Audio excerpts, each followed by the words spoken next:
Season 1 ಇಂದ 11 ತನಕ ನಾವು ಒಬ್ಸರ್ವ್ ಮಾಡಿದ್ರೆ ನಿಮ್ಮ ಐಡಿಯಾಸ್ ಆಗಿರ್ಬೋದು ಅಥವಾ ಒಂದಿಷ್ಟು ಕಂಟೆಸ್ಟೆಂಟ್ ಗಳಿಗೆ ನೀವು ಕೊಡ್ತಾ ಇದ್ರೆ ಕೂಡ ಈ ಸೀಸನ್ ಅಲ್ಲಿ ನೀವೊಮ್ಮೆ ಬರಲ್ಲ ಅಂತ ಹೇಳಿ ಮತ್ತೆ ತಿರ್ಗಾ ಎಂಟ್ರಿ ಆಗ್ತಾ ಇರೋದು. ಸೊ ಈ ಕಾರಣಕ್ಕೆ ಎಕ್ಸ್ಟ್ರಾ ಐಡಿಯಾಸ್ ಅಥವಾ ಮನೆ ಆಗಿರ್ಬೋದು, ಬಿಗ್ ಬಾಸ್ ಮನೆ ಆಗಿರ್ಬೋದು, ಅದರಲ್ಲಿ ಏನಾದ್ರು ಚೇಂಜಸ್ ಇಂಥದ್ದೇನಾದ್ರೂ ಎಕ್ಸ್ಪೆಕ್ಟ್ ಮಾಡಬಹುದಾ ನಿಮ್ ಕಡೆ?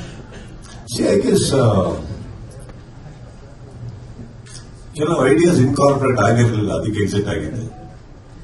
ಅದು ಇನ್ಕಾರ್ಪೊರೇಟ್ ಆಯಿತು, ವಾಪಸ್ ಬಂದೆ. ಹೇಳೋಣ ಪಾಯಿಂಟ್ ಏನಂತಂದ್ರೆ, ಇವಾಗ ವಾಪಸ್ ಬಂದ್ವಿ ಅಂದ್ಮೇಲೆ I think it becomes personal. Why personal ಅಂದ್ರೆ irrelevant to how the show does, irrelevant to what happens. I will get paid. But ಅಷ್ಟೇನಾ? ನೋ. ನನ್ನ ರೆಸ್ಪಾನ್ಸಿಬಿಲಿಟಿ ಬರೋದು ಅಷ್ಟೇ ಅಲ್ಲ. ಇಲ್ಲಿ ಪ್ರತಿಯೊಬ್ಬರೂ ಪ್ರತಿ ದಿನ ಒಂದು ಆ ರೀತಿಯಲ್ಲಿ ಒಂದು 9 ಗಂಟೆಗೆ ಹಾಕೊಂಡು ನೋಡ್ತಾರೆ. ವೀಕೆಂಡ್ ಬರೋಕ್ಕೂ ಅಷ್ಟೊಂದು ಮನೆ ಕಾರ್ಯ ಕೆಲಸಗಳನ್ನೆಲ್ಲ ಬಿಟ್ಕೊಂಡು ನೋಡ್ತಾರೆ. ಅಂದ್ರೆ I think it is a responsibility of mind to make it a better show. I am not talking about the content, show. So ಅಂತ ಬಂದಾಗ ಏನಾಗುತ್ತೆ, ಪ್ರತಿ ದಿನಾನೂ ಏನಾಗುತ್ತೆ, ನಾನು ಯಾವತ್ತೂ ಒಂದು ವೀಕೆಂಡ್ ಮಾತ್ರ ನಡೆಸ್ಕೊಟ್ಟಿಲ್ಲ. ನಾನು ಪ್ರಕಾಶ್ ಯಾವಾಗಲೂ ಮಾತಾಡ್ತಾನೆ ಇರ್ತೀವಿ, ಏನ್ ಟಾಸ್ಕ್ ಮಾಡಿದ್ವಿ, ವಿ ಡಿಸ್ಕಸ್ ಅ ಲಾಟ್. ಕೆಲವು ಟಾಸ್ಕ್ಸ್ ನಾನು ನೋಡ್ತಾ ಇರ್ತೀನಿ. ನಾನು ಯಾವತ್ತೂ ಒಂದು ಟೆಲಿವಿಷನ್ ನಾನು ಅಷ್ಟು ಹತ್ರದಲ್ಲಿ ನಾನು ಯಾವತ್ತೂ ಫಾಲೋ ಮಾಡಿಲ್ಲ. ಬಟ್ ಈ ಶೋ ನೋಡ್ತಾ ಇರ್ತೀನಿ ನಾನು. ನಾನು ಅಕಸ್ಮಾತ್ ಶೂಟಿಂಗ್ ಇಲ್ಲ ಅಂದ್ರೆ I don't wait for the weekend. ಅವತ್ತೇ ಮನೇಲಿ ಹಾಕೊಂಡು ನೋಡ್ತಾ ಇರ್ತೀವಿ ಕೂತ್ಕೊಂಡು ಎಲ್ಲರೂ. ಎಲ್ಲರೂ ಅಂದ್ರೆ ನಾನು ನನ್ನೊಟ್ಟಿಗೆ ಇರೋರು. I keep watching what is it. ಅವಾಗಲೂ ಇಮಿಡಿಯೇಟ್ಲಿ ಐ ಕಾಲ್ ಅಪ್, ಈ ಟಾಸ್ಕ್ ಚೆನ್ನಾಗಿ ಬಂತಿಲ್ಲ, ಈ ಟಾಸ್ಕ್ ಸ್ವಲ್ಪ ನೋಡಿ, ಎಡವಟ್ ಹೊಡಿತು, it can do it. I think those 3.5 months really ಒಂದು ದೊಡ್ಡ ಫೌಂಡೇಶನ್ ಆಗುತ್ತೆ. ತುಂಬಾ ಈ ಇಡೀ ಚಾನೆಲ್ ಇಂದ ಇಡೀ ವರ್ಷಕ್ಕೆ ಆ ಕಂಟೆಸ್ಟೆಂಟ್ಸ್ಗೆ, ಮುಂದೆ ಸೀಸನ್ ಬರೋ ಕಂಟೆಸ್ಟೆಂಟ್ಸ್ಗೆ ಪ್ರತಿಯೊಬ್ಬರಿಗೂ ಒಂದು ದೊಡ್ಡ ಪ್ಲಾಟ್ಫಾರ್ಮ್ ಆಗಿ ನಿಂತ್ಕೊಳ್ಳುತ್ತೆ, ಫೌಂಡೇಶನ್ ಆಗುತ್ತೆ. So I guess it is very important that just show ಬಂದು ಯಾವತ್ತೂ ನಿಮಗೆ ಅಷ್ಟು ಈಸಿಯಾಗಿ ದೊಡ್ಡದಾಗಲು ಸಾಧ್ಯ ಇಲ್ಲ. ಪ್ರತಿ ವಾರ ads on. I think it's a graph. We grow slowly.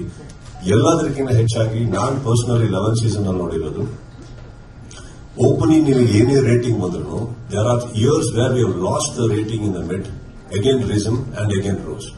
But I think from past couple of seasons consistent ಆಗಿ ಒಂದು ಗ್ರಾಫ್ ಇಂದ ಕೆಳಗೆ ಬರಲೇಬಾರದು ಅನ್ನೋಂತ ಒಂದು ಅಟೆಂಪ್ಟ್ ಏನ್ ಟೆಕ್ನಿಕಲ್ ಟೀಮ್ ಹಾಕಿದೆ. I think that always gives a door open for our better ideas, better things. By the ultimate ನಾನೇನಿಲ್ಲ ನೋಡಿ, weekend ಆದ ಮನೆಗೆ ಹೋಗ್ತೀನಿ, ಅವ್ರಿಗೆ ಬೇರೆ ಶೋ ಶೂಟಿಂಗ್ ಹೋಗ್ತಾರೆ. ಬಟ್ ಐ ಗೆಸ್ ಇಟ್ಸ್ ಆ ಕಂಟೆಸ್ಟೆಂಟ್ಸ್ ಯಾರು ಮನೆ ಒಳಗಡೆ ಲಾಕ್ ಮಾಡಿಟ್ಟಿರ್ತೀವಲ್ಲ, we have to justify their lives, their families. Mike ಆಗಲ್ಲ ಅಂದವರಿಗೆ ವಾಪಸ್ ಮನವೊಲಿಸಕ್ಕೆ ಎಷ್ಟು ಟೈಮ್ ತಗೊಂಡ್ರು ನಿಮ್ಗೆ? ಸರಿ, ಹೇಗಿತ್ತು ಅವ್ರು ಬಂದು ರಿಕ್ವೆಸ್ಟ್ ಮಾಡಿದ್ದು? ಇಲ್ಲ ನೀವೇ ಈಗ ಡೋರಿಂದ ಎಂಟ್ರಿ ಕೋಡ್ ತೋರಿಸ್ಬೇಕಾ? ಯಾವ ತರ? ಅದು ಕ್ಯೂರಿಯಾಸಿಟಿ ಇದೆ ಸರ್, ಒಪ್ಸೋದು ಹೇಗಿತ್ತು ಅಂದ್ರೆ ನೀವು ಇಲ್ಲಿ ಪರವಾಗಿ ನಿಂತಿದ್ರಿ ಅಂತ ನಮ್ಗೆ ಗೊತ್ತು. It's a very interesting question. ಬಹುಶಃ ನಾನು ಇದನ್ನ ಕೇಳಕ್ ಇಷ್ಟಪಡ್ತೀನಿ, ಅವ್ರ ಕಡೆ ಯಾಕೆ ಅಲ್ಲ. ಪ್ರಶಾಂತ್ ಸರ್ನೇ ಕೇಳ್ಬೇಕಂತ ಇತ್ತು ಸರ್. ಪ್ರಶಾಂತ್ ಅವ್ರಿಗಿನ್ನ ಸಿಕ್ಕಾಪಟ್ಟೆ, ನಿಜ ಹೇಳ್ಬೇಕು ಅಂದ್ರೆ ಸಿಕ್ಕಾಪಟ್ಟೆ ಎಫರ್ಟ್ ಆಗಿದ್ದು ಸುಷ್ಮಾಜಿ ಅವರು. ಪ್ರಶಾಂತ್ ಅವ್ರದ್ದು ಆಕ್ಚುಲಿ ಪಾಪ ಏನಂದ್ರೆ ಇವ್ರು ಸುಷ್ಮಾ ಅವ್ರನ್ನ ಮುಂದೆ ಬಿಟ್ಟು ಹಿಂದೆ ನೀಟಾಗಿ ಬರ್ತಾ ಇದ್ರು ಅವರು. The biggest effort I have to, ನಾನು ಇವತ್ತು I really want to open it up that if not for ಸುಷ್ಮಾಜಿ I don't think I would have agreed. It was her. I think she did the magic. Madam Sudeep sir tweet ಮಾಡೋದು ಸುಲಭ ಆಗಿರ್ಲಿಲ್ಲ. ಅವ್ರು already decision ತಗೊಂಡಿದ್ರು. So ಅವರ tweet already ಅವರ ನಿರ್ಧಾರ ಆಗಿತ್ತು. ಆ ನಿರ್ಧಾರ ಬದಲಾಯಿಸಕ್ಕೆ ನಿಮಗಿದ್ದಂತ challenges ಏನಿತ್ತು ಅನ್ನೋದು?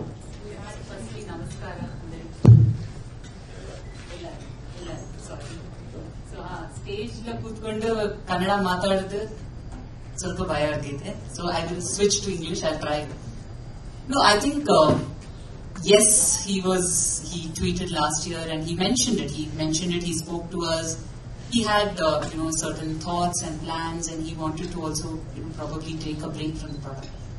As a team, I think we couldn't imagine the show without him. And sometimes in relationships, right, in families, you sometimes feel like, okay, we need a little distance. But then you realize, no, you can't live without the person. It's like any family. It's like repairing something, or sometimes just going and giving a hug and saying, you know what, let's talk.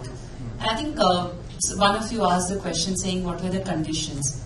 I think the important word there is not conditions, there are suggestions. And I think it has been, I think it's a 11-year journey. It's a beautiful journey. It has only become bigger and better. I think the last 2 years, we have seen the show, and at a time when everybody is worried whether TV is growing, the show has gone and done phenomenal numbers, and a big part of it is him. So I think it was conversation, and you saw the videos. Audiences want him, contestants look up to him, the channel team loves him, the NMR team adores him, and we've all travelled for a long time. So I think he's a very reasonable person. We talk, and as long as we are looking at betterment for the product, especially given that this is our biggest project in this market, as long as we are aligned on it, I think it's a very easy conversation after that. Once we knew we are all headed in the same direction, we have the same intent, I think it was... No, that's why I said it was easy. Once we agreed on it, it was very difficult. We went and camped outside the house. I mean, all of you all know him for many, many years, and I think he's one of the most absolutely benevolent people that I have come across, and I think... No, some conversations should remain a little unreal. He was, absolutely, and I think he spoke about it. His decision was... One ನಿಮಿಷ Sudeep sir, ಈ ಕಡೆ ಪ್ರಶ್ನೆಗಳು ಬರ್ತೀನಿ. Sudeep sir, ನೀವು show host ಮಾಡ್ಬೇಕಾದ್ರೆ ಹಲವು ಬಾರಿ ಹೇಳಿದಿರಿ ಶೂಟಿಂಗು ಪ್ರಾಬ್ಲಮ್ ಆಗ್ತಿತ್ತು. ಯಾಕಂದ್ರೆ ಸ್ಯಾಟರ್ಡೆ ಸಂಡೇ ಶೋ ಇದ್ದೇ ಇರುತ್ತೆ. ಸೊ ನೀವು ಬೇರೆ ಕಡೆ ಇದ್ದಾಗ ಬರೋದು, ಬೆಳಗಿನ ಜಾವ ಶೂಟಿಂಗು, ಈ ತರದಲ್ಲಿ ಸುಮಾರು ಸಲ ಹೇಳಿದಿರ. ಅಲ್ಲಿಂದ ಬಂದು ಬೆಳಗ್ಗೆ ಇಮಿಡಿಯೇಟ್ ರೆಡಿ ಆಗ್ಬೇಕಾಗಿತ್ತು, ಮತ್ತೆ ಈ ವಾರದ ಅಪ್ಡೇಟ್ ಎಲ್ಲ ನೋಡ್ಬೇಕಾಗಿತ್ತು. ಹೀಗಾಗಿ ಸುಮಾರಷ್ಟು ನಿಮ್ಗೆ ರಿಸ್ಕ್ ಇರುತ್ತೆ. ಹೀಗಾಗಿ ಈ ಬಾರಿ ಏನಾದ್ರು ಕಂಡೀಷನ್ ಎಕ್ಸ್ಟ್ರಾ ಸಂಬಂಧಪಟ್ಟಂಗೆ ನೀವು ವೈಯಕ್ತಿಕವಾಗಿ ಏನಾದ್ರು ನನ್ನ ಪ್ರಕಾರ ಅದಕ್ಕೆ ಆಲ್ಟರ್ನೇಟಿವ್ ಆಪ್ಷನ್ಸ್ ಇಲ್ಲ. ಈಗ ನನ್ನ ಶೂಟಿಂಗ್ ಇವಾಗ ರೈಟ್ ನಾವು ನನಗೆ ಐ ಥಿಂಕ್ ಪಾಂಡಿಚೇರಿ, ತೂತುಕುಡಿ ಆ ಕಡೆ ಎಲ್ಲ ಕಡೆ ಇದ್ದೀನಿ ಈಗ. So I have to travel from there. So personal ಆಗಿ ನಾನು ಬರಲೇಬೇಕಾಗುತ್ತೆ ಬಂದು. So to avoid it I travel with my personal flights and things, that's different. Just to save some time. ಅಲ್ಲಿಂದ ಬಂದು ಮಾಡಲೇಬೇಕಾಗುತ್ತೆ ಫ್ರೈಡೇ, ಅಂಡ್ ಅದಕ್ಕೆ ಆಪ್ಷನ್ಸೇ ಇಲ್ಲ. ಸೊ ಅವರಿಗೆ actually ನಾನು ರಿಕ್ವೆಸ್ಟ್ ಮಾಡಿದ್ದು ಒಂದು, they wanted to start on a particular date. ಅದನ್ನ push ಮಾಡಿದ್ದೀನಿ ನಾನು. ಪುಷ್ ಮಾಡಿಬಿಟ್ಟು I pushed it another 3 to 4 weeks. I said I can't start before that because continue shooting ನಾನು ಮಾಡಲೇಬೇಕು. ಬಿಕಾಸ್ ಸಮ್ ಹೌ ಈ ವರ್ಷ I have to have a release. So ಅದಕ್ಕೆ ನಾನು ಏನು ಫಾಸ್ಟ್ ಆಗಿ ಮಾಡಬೇಕು ಮಾಡಲೇಬೇಕಾಗತ್ತೆ ಅಂತ ಹಾಕೊಂಡಾಗ ದೇ ಆಲ್ಸೋ ಮೂವ್ಡ್. ಅದಕ್ಕೆ ಆಪ್ಷನ್ನೇ ಇಲ್ಲ. Wherever I am I have to do, and ಅದಕ್ಕೆ that is very tiring. But by the end of the day ಅದು ಏನೋ ಒಂದು ವೇದಿಕೆ ಮೇಲೆ ಹೋಗಿ ನಿಂತ್ಕೊಂಡು ಸ್ಟಾರ್ಟ್ ಆದ ತಕ್ಷಣ I think we just forget everything. Show ಮುಗಿದ್ಮೇಲೆ ಮತ್ತೊಂದು ರಿಮೈಂಡರ್ ಬರುತ್ತೆ, ಕಾಲ್ ನೋವು, ಕೈ ನೋವು, ಬೆನ್ನು ನೋವು, ಇದೆಲ್ಲ ಆಗುತ್ತೆ because it stand for number of hours. But I guess the show demands it and I am ready to give it. Sudeep sir, Hi, Shad. Hi, how are you, sir? Good. Basically, you are someone who doesn't take bad decisions. Like when once you are confirmed about something, how did you manage to, how did they, this question has been asked, but how did you manage to convince yourself that I can be part of Bigg Boss? Because one is your style, your diction, your maturity and your experience. Colors did not, or the audience did not find another replacement for Sudeep. Was it an advantage or a disadvantage?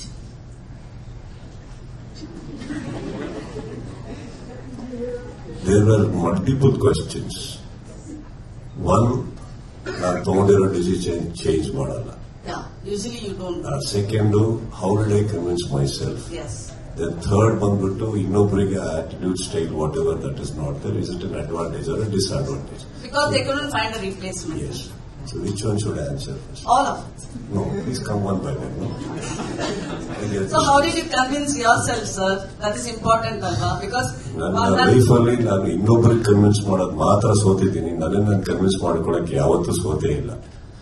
And I think ನಾನು ಒಂದ್ಸಲ ತಗೊಂಡಿರೋ decision change ಮಾಡ್ತಾರೋ cinematic dialogue ಇದ್ದೇ ಇದೆ. ನಾನು ಒಂದ್ಸಲ ಹೇಳಿದ್ದು ಒಂದೇ ಸಲ ಹೇಳಿದ್ತೀನಿ.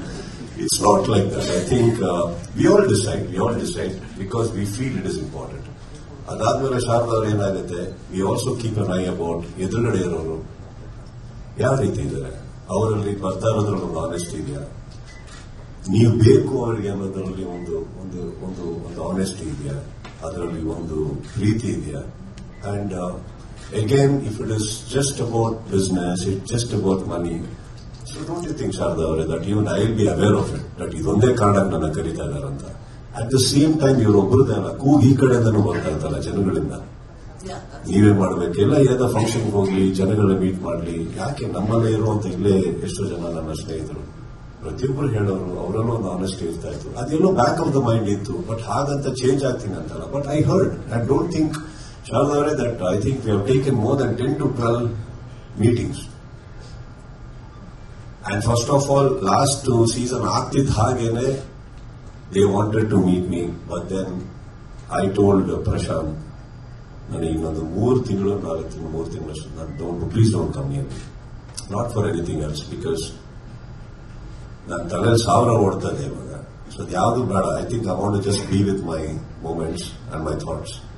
ಸೊ ಅದೆಲ್ಲದರ ಮಧ್ಯದಲ್ಲಿ ಇಟ್ ವಾಸ್ ಇಂಪಾರ್ಟೆಂಟ್ ದಟ್ ಒಂದು ಅವ್ರು ಬರಬೇಕಾದ್ರೆ, as you rightfully said, maturity is even giving an ear ಅಲ್ಲ, we want to hear them out, what is it, tell me. ಹಾಗೆ ಬಂದಾಗ, ನಾಟ್ ದಟ್ ಫಸ್ಟ್ ಟೈಮ್ ಅವ್ರು ಬಂದಾಗಲೇ ಮಾತುಕತೆ ಆಯ್ತು. ಆಕ್ಚುಲಿ ಅವ್ರು ಫಸ್ಟ್ 2 times ಬಂದಾಗ ಅವ್ರಿಗೆ ಕೇಳಿದ 2 ಪ್ರಶ್ನೆ, ನಾನು ಊಟ ಮಾಡ್ತೀರಾ, ಕಾಫಿ ಟೀ ಕುಡಿತೀರಾ, 2.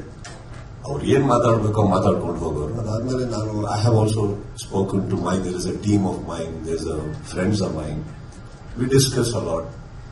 ಹಾಗೆ ಬಂದಾಗ ತುಂಬಾ ಡಿಸಿಷನ್ಸ್ ನಾನು ತಗೊಂಡಿದ್ದೀನಿ ಆ ವಿಚಾರದಲ್ಲಿ. I think that is one thing. So convincing myself wasn't that difficult, because ಎದುರುಗಡೆ ನಾನು ಯಾವ ಕಾರಣಕ್ಕೆ ಕೆಲವು ಡಿಸಿಷನ್ಸ್ ತಗೊಂಡಿದ್ದೀವೋ ಎಲ್ಲದು they are meeting it up, they want to rectify things, they want to alter things, that makes you feel loved and wanted. Whether it is a show or a life or a relationship, that's what it is. ಯಾಕೆ ನಾವು ವಾಪಸ್ ಇನ್ನೊಬ್ಬರ ಹತ್ರ ವಾಪಸ್ ಹೋಗ್ತೀವಿ ಅಂದ್ರೆ, ಅವ್ರು ನಮಗೆ ತೋರಿಸೋ ರೀತಿ, ಪ್ರೀತಿ, ಒಂದು ಮಾತಾಡೋ ರೀತಿ, ಪ್ರತಿಯೊಂದು ಕೌಂಟ್ ಇಟ್ಕೊಂಡಾಗ ಏನಾಗುತ್ತೆ, we feel that everybody including me, we all deserve another chance, another opportunity. Don't we? That's all. ಇಲ್ಲಿ ಅವ್ರದ್ದು ಇನ್ನೂ 2-3 ಇದೆ. Sir, advantage or disadvantage that they didn't find a replacement for you? Replacement ಯಾವತ್ತು ಹುಡುಕಕ್ಕೆ ಹೋಗ್ಲೇಬೇಡಿ. ಇವಾಗ for example ನಾವು ಏನೇ ಪತ್ರಿಕೆ ಮಾಧ್ಯಮದಲ್ಲಿ ನಮ್ಮ ಪ್ರೆಸ್ ಮೀಟಿಂಗ್ ಕರೆದ್ರು, ಒಂದು ಶಾರದಾ ಇದೆ ನಡೆಯುತ್ತೆ, ಅದಲ್ಲಿಂದ ಒಂದು ಪ್ರಶ್ನೆ ಬರಲೇಬೇಕು, ನಾನು ರೀಪ್ಲೇಸ್ಮೆಂಟ್ ಹೆಂಗ್ ಹುಡುಕ್ಲಿ, ಈಗ ಚಾನ್ಸ್ ಇಲ್ಲ. ಅದಲ್ಲಿಂದ ಒಂದು ಧ್ವನಿ ಬರುತ್ತೆ, ರೀಪ್ಲೇಸ್ಮೆಂಟ್ ಯಾಕೆ ಹುಡುಕ್ತೀರಾ, ಹುಡುಕೋದು ತಪ್ಪೆ. ಈಗ ರೀಪ್ಲೇಸ್ಮೆಂಟ್ ಆಗುವಂತ ವ್ಯಕ್ತಿ ನಾನು ಆಗಿದ್ದಿದ್ರೆ ಎಂತ ನಾನು ಏನು ಜೀವನದಲ್ಲಿ ಮಾಡಿಲ್ಲ ಅಂತ ಆಯ್ತಲ್ಲ. ಇಲ್ಲಾಗ್ಲಿ ಸಿನಿಮಾದಾಗಲಿ, ನನ್ನ ಸಿನಿಮಾ ನಂದು, ನನ್ನ ವೇದಿಕೆ ನಂದು, ನಿಮ್ಮಲ್ಲೂ ಕೂತಿರೋದು ಎಲ್ಲರಲ್ಲೂ ಒಬ್ಬೊಬ್ಬರಿಗೆ ಒಂದೊಂದು ವೇದಿಕೆ, ಒಂದೊಂದು ಕ್ಯಾರೆಕ್ಟರ್ ಇದೆ, ಪರ್ಸನಾಲಿಟಿ ಇದೆ. Don't you think so? We can't look for options or replacements here. Today, reality business is a bigger, reality shows or channels have a bigger business than movies. That attracted you in terms of business, I'm talking in terms of money wise. What exactly is your question? I'm sure the money factor also works, yes sir.